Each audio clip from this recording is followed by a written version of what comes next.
choose a path of confidence and courage, not ego. And there's really 4 characteristics of kind of a Stoic thought. The 4 characteristics are justice, temperance, wisdom, and courage. There's a million people that I'm not, but who am I?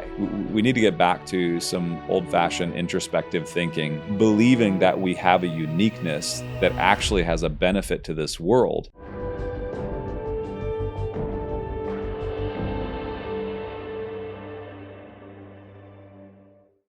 A quote that I recently read said, growing a business requires a healthy amount of ambition. And I think that's a very true statement, because anything that is going to have a level of success in our own lives is going to require ambition. Success is typically the byproduct of striving. Striving usually is the byproduct of ambition or a desire or a prowess towards something. And one of my favorite authors, Ryan Holiday, I actually get to interview him here in the next couple of weeks at one of our events.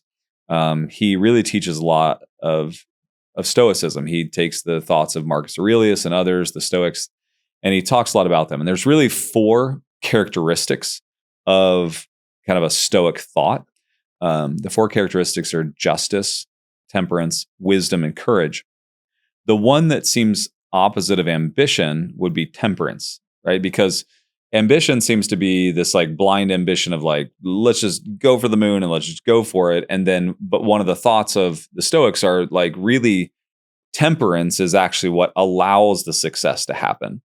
And so there's this thought that to the degree that I can actually create more discipline in my life, it creates a higher ceiling. And I see this played out. And so the juxtaposition, the counterintuitiveness of these 2 thoughts is where I really believe that we have to dive into and really create our context, our thought, our belief system. So on one side, there is temperance, and discipline leads to my greatest opportunities. So you take a pro athlete, their whole life is worked out. They've managed their diet. They've tried to manage their sleep habits. They have a team of doctors around them. And it's this high, hyper level of discipline that actually creates the highest ceiling versus someone who actually refuses to have diet, who refuses to live under some constraint, ultimately restricts their diet or restricts their ceiling. It's a golfer like John Daly, right? Like John Daly's out there drinking 6-packs while, hitting his round of 18. And while John Daly was incredible, the question always goes out, could John Daly have been Tiger Woods? Or was it the lack of temperance that created John Daly, right? The Michael Jordan documentary, and Jordan's out gambling and he's out playing golf 36 holes before he's playing a playoff game. Was it the lack of temperance or the lack of discipline that actually gave him the success? So this constant back and forth of, is it the creativity and the unencumbered nature of who we are that allows the success, or is it truly discipline? The Stoics would always tell you discipline creates your highest potential. Whether it was, Marcus Aurelius and the Roman Empire and the Roman army, it's like they constantly taught this idea and the ideology of discipline creates the potential, highest level. But, then you take some of the outliers in history, right? The outliers in history would be someone like Winston Churchill. Winston Churchill was overweight. He rarely got out of bed before 11 o'clock. In my book, The Titan Doctrine, I kind of talk about this, like his success was some of his eccentricity. He's drinking whiskey in the morning for breakfast. He's smoking cigars in bed, and he is a master of thought and leading people. And I think that that's kind of the common argument, is that there absolutely takes ambition to grow something or to find some level of success. But is ambition stoked by a lack of restraint, or is ambition stoked by restraint? And, I think the answer lies in both. Like, I think that to argue discipline is the only way to success, I don't know that that's true. I think I grew up playing basketball, soccer, football, baseball. There was a young guy that I played basketball with, and his technical ability was incredible. He had the perfect shot. He had the perfect form. He had technical ability, but he lacked athleticism, right? Like he lacked just like that athleticism that was just innate. And while he was a good basketball player, he was never a great basketball player. However, you take somebody like Michael Jordan, who just has this massive athleticism that he seems to be gifted with at birth, and he adds some restraint to it, and creativity under restraint seemed to be how we got Michael Jordan. So to me, I think it's not about the either or. I think it's about the optimization of both. I think it comes down to we as humans have a proclivity or a bend towards one or the other. I would say that I lend more towards the operational technical side. And so for me, I don't necessarily need more restraint. More restraint for me actually might prevent my ceiling. What I might need is actually more creativity. I might actually need to loosen up. However, you take somebody who is the Winston Churchills, which is unbridled creativity, and if you add a level of restraint, maybe that turns him into Michael Jordan, right? Like it's someone that actually has this innate ability and creativity, and you put it slightly under restraint to get the most out of it. And I think that that's where we really get tied up. Is I think sometimes we preach these universal laws or truths to people without actually diagnosing the person. And so the thought is it creativity under some restraint gets the highest level, and highly operational, functional, technical people with under a down pressure of creativity gets you the highest ceiling, seems to be the answer. And so I think it's not to put everybody in one of two categories, but I think that there is kind of this dichotomy in the human brain. It's like you're either right brain or left brain, and I think it's like right brain, left brain. I think we have to add the other to get us to our highest potential. I think it comes back to the old adage of balance, right? Like, can you actually get to the highest level of potential without balance? I think sometimes to say discipline is the only way, and then you're out of balance, like it's not going to give you what you want.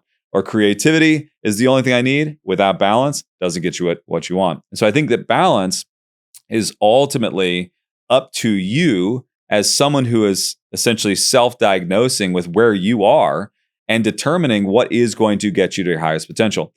For me, I know that I have a natural bend or proclivity towards operational constraint. And so for me, what I know is I have to push creativity into my life. I actually have to get out and breathe. I have to relax. I have to spend moments aside from technical expertise every 5 minutes of every single day, hyper transactional. And if you go into my office, that's why there's beautiful pieces of art in my office, is because I know where I naturally go. And if I don't put art and creativity into my space, what I can do is get hyper functional, and I'm still going to lack the ability to hit my ceiling. We talked about the outlier of the Michael Jordans or the Winston Churchills. I love the concept of Dennis Rodman, who doesn't come to practice ultimate creativity without restraint. And the question would be, could Dennis Rodman have been Michael Jordan? And, I think that's an argument that you can make.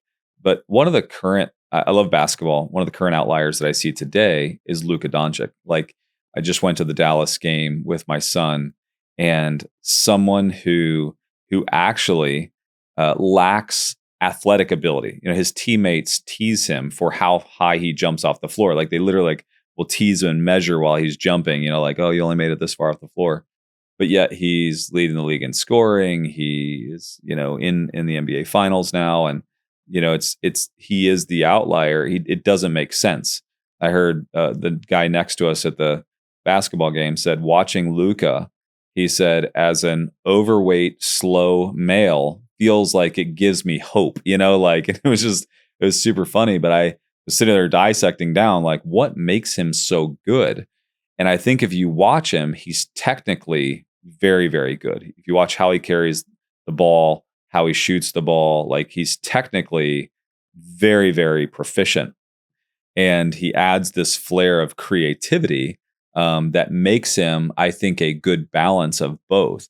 Where he lacks the athletic ability, I think he has mastered the balance. I think he's mastered the balance of both creativity and technical skill to hit his highest potential.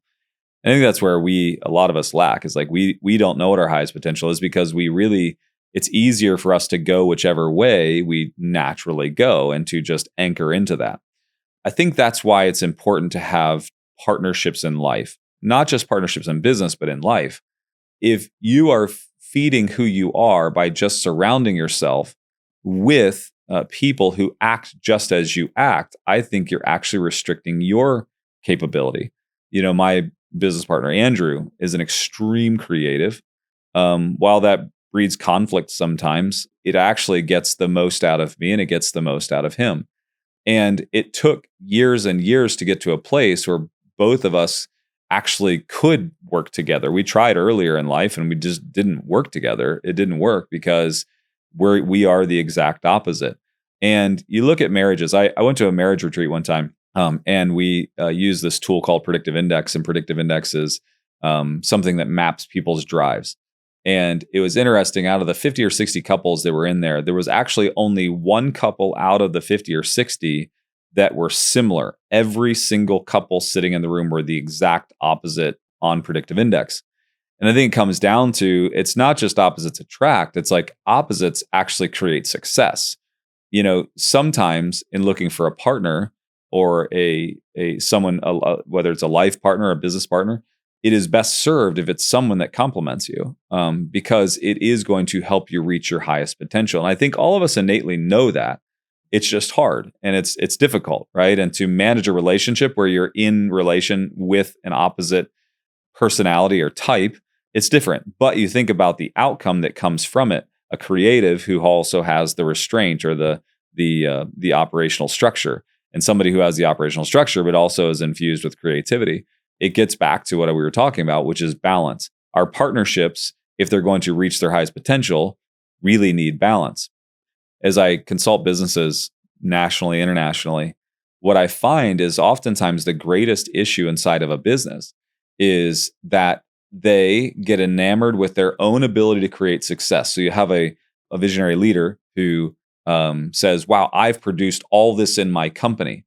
And then I'll come in 2 or 3 years later and they've had success, but they've also created a ceiling, and they'll say, we don't know what our problem is. And I'll literally look around and I'll realize they've replicated themselves over and over and over again.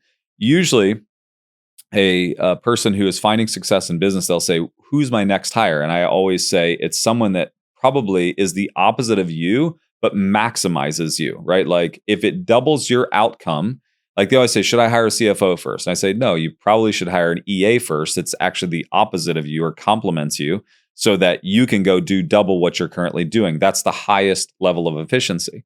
Then you start to build. But what happens is oftentimes we get enamored by our own abilities. So we just replicate ourselves over and over and over again. The problem is that all of us have a liability. All of us have a strength. All of us have a liability.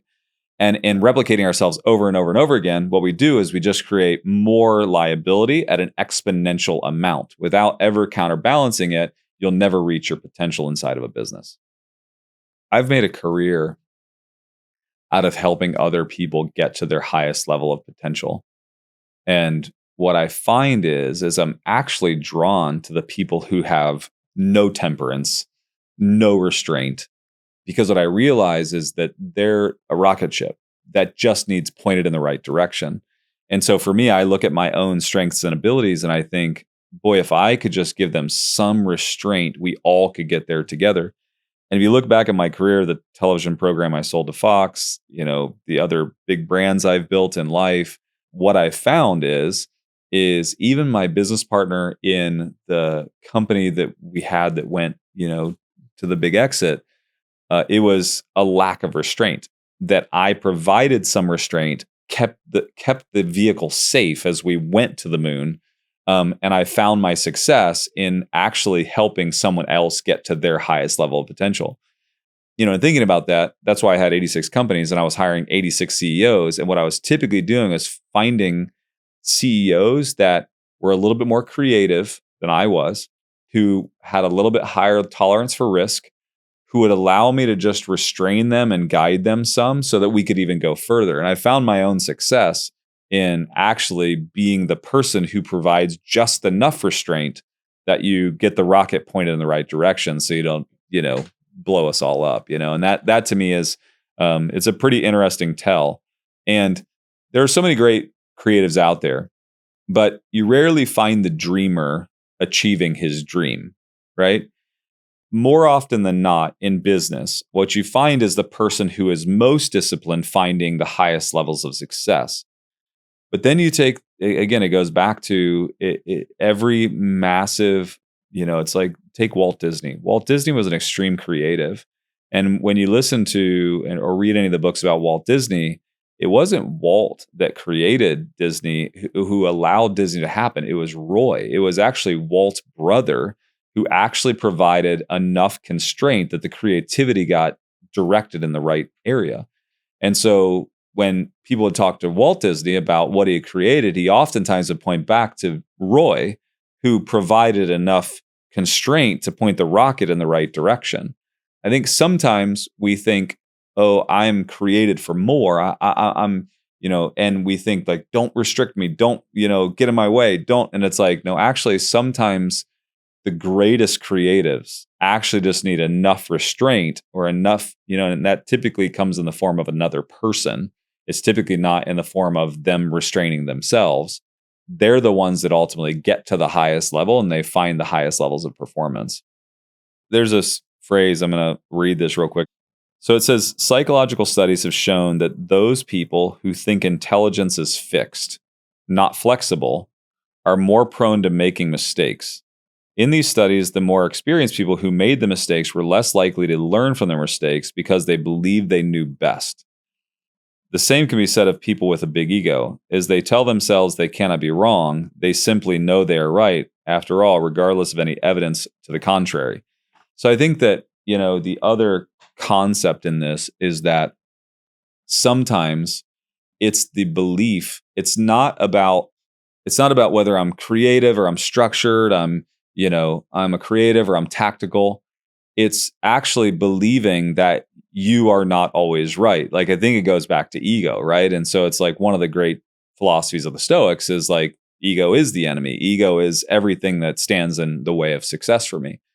And so I think that one of the steps in this is you have to at first identify who you are, right? Like, where do I lean? Am I more right brain? Am I more left brain? Am I the rocket ship that needs some pointing, or am I someone who can actually guide a rocket ship, right? Like, can I actually stand to have some more creativity in my life?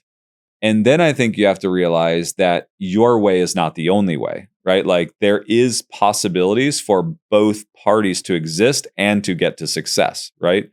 The person who's extremely diligent and the person who already has the discipline in their life that needs a creative, like, they can actually get there if they don't get so lost in their own beliefs or their own truths, right? Where it's like, I have the only truth, like I am the only truth. Because again, to that point, they're the ones that have the highest potential for failure. And then when they fail, they can't correct it. They're just doomed to repeat it over and over again because they have such a strong belief system that their way is right. And the same goes for the ultimate creative.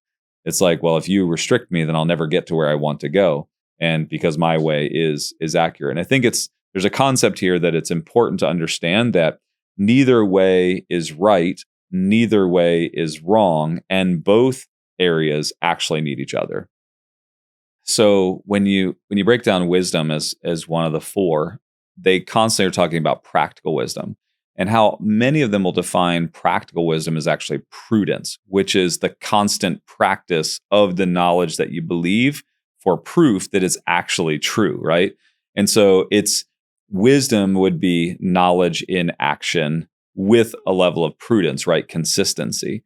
And so as the Stoics are teaching wisdom, like wisdom is one of those pillars, they're not saying wisdom is a learned piece of information. It's not just about knowing the information. It's about knowing the information and putting it into practice with a level of prudence so that it's consistent over time. And so it's a little bit different when they're talking about wisdom because I think oftentimes when we're thinking about wisdom, we think about something we read in a book or somebody who gave us a philosophy. And now I'm trying to like overlay that philosophy on my life. is they were teaching about wisdom. They were saying you understood the philosophy that was taught, you made it a practice, you put steps into your life, and then now you've seen a consistent pattern of that in your life. That's true wisdom, is its knowledge and action. Ego, I 100% believe the ego is the enemy.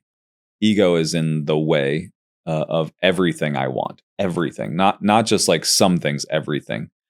Because what it does is it actually tells me, ego usually is an unhealthy belief in my own abilities or my own thoughts, right? Like, so that's when you say, I have the only way, I know the truth. Oftentimes that's just ego speaking, because oftentimes you don't actually know things to be true. What you know is what you've experienced, and those life experiences tell you that it might be true based on your experiences. But there's not a lot of universal truth in this world. There are universal truths. There are patterns that we know to be true. There are things that are true. But most of the things that we hold to be true, especially when it's our own experiences, aren't necessarily universal truth. I've heard it often said that there's really two truths. There's capital T truth, things that are undeniable, right? Things that don't need defense. And then there are small t truths, and those are my own experiences.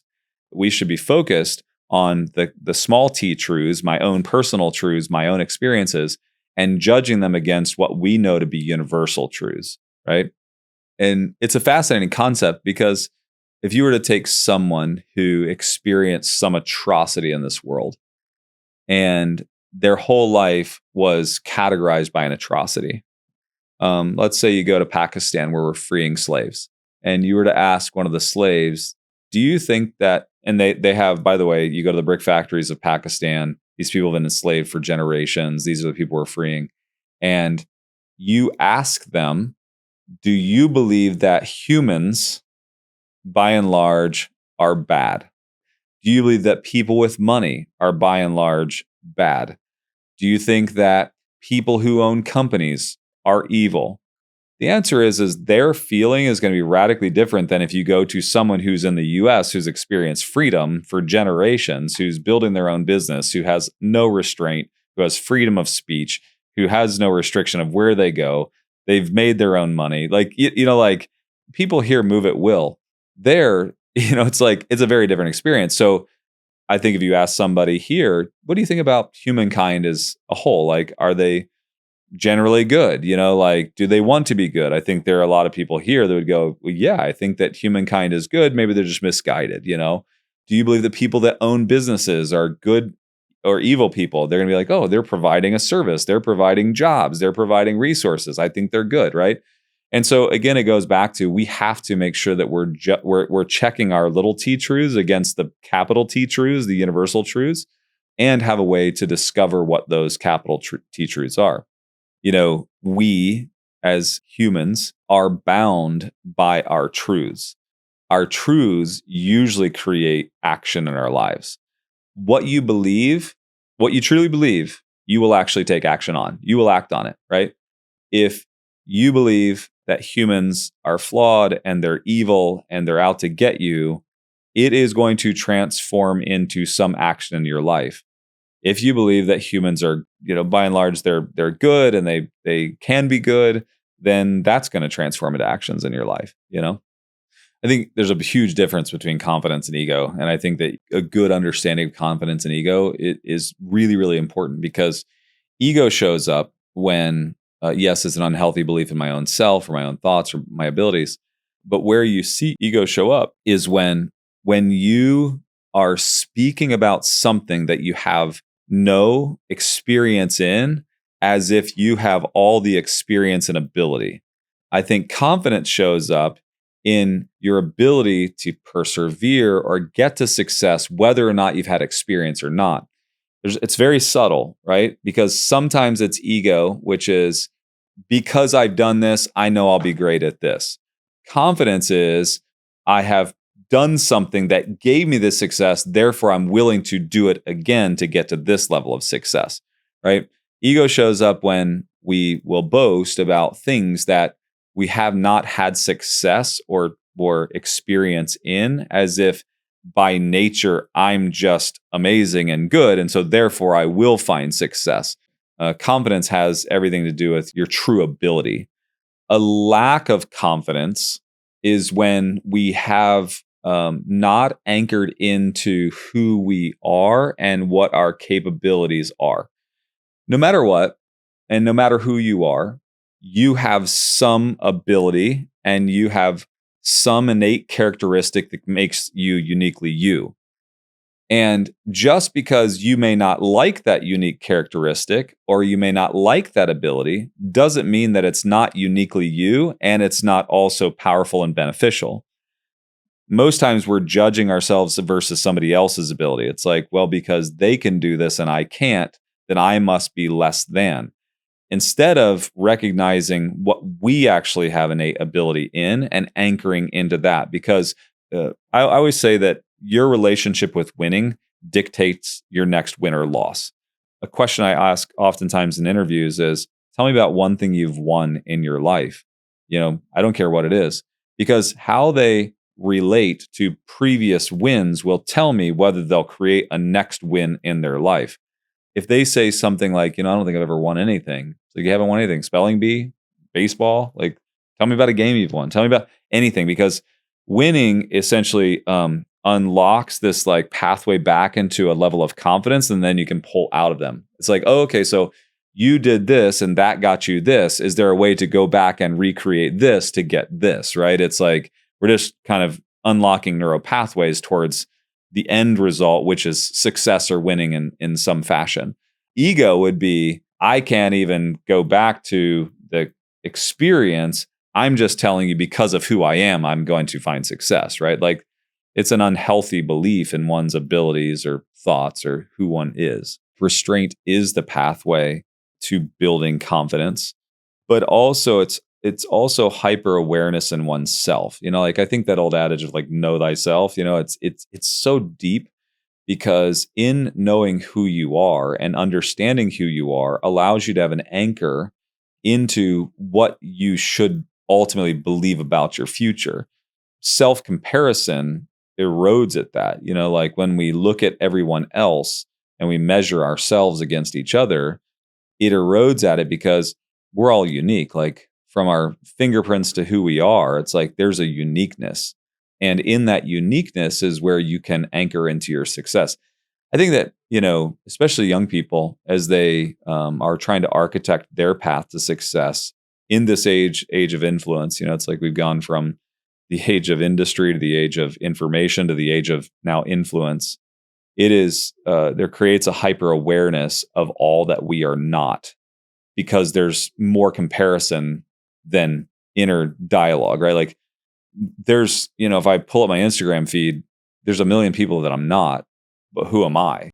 And so, and trying to understand who I am. And then we even try to mask it by building our own persona on there. And that's not even who we are, we need to get back to some old fashioned introspective thinking, believing that we have a uniqueness that actually has a benefit to this world, and anchoring into that. There isn't one person on this planet that doesn't have something to offer this planet, right? Like, there isn't one person on this planet that doesn't have something to offer another human of benefit, right? And we need to get back to that thinking. We need to make allowance for ourselves and allowance for others, because then, you can have the wrong ego as well, right? Like, ego can go the opposite way, and it can be very, very detrimental. I try to do that with my own children a lot, is like just try to help them anchor into who they are and in their uniqueness. And I like Austin and I like Portland, right? Like, it's the whole concept of keeping it weird, both of them. I think weird's great. I've said it on this show before, like, eccentricity makes some of my favorite people.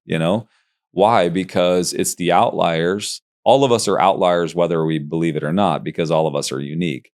And helping each other and making allowance for ourselves to find that uniqueness, I think actually provides the greatest benefit to each other and the world. What I would challenge the listener to do is to find some time for introspection to, number one, determine what do you have to offer this world that you are not playing full out on. There's something that is uniquely you that maybe because it doesn't fit, you don't feel like it's valuable, you've chosen to repress it. Then in that, choose a path of confidence and courage, not ego, which I think this is kind of how you sum up the entire Stoic thought, right?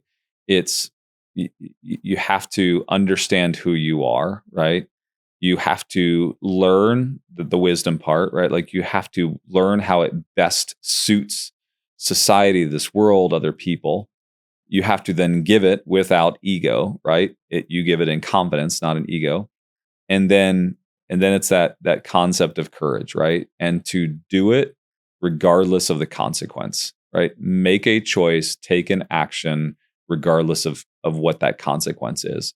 And when we can let go of the consequences, the liabilities, and live inside of that, there's a freedom and there's a feeling and there's a fulfillment that comes from nowhere else. And I think that's the step in how I would encourage those listening to this show to take some action in that.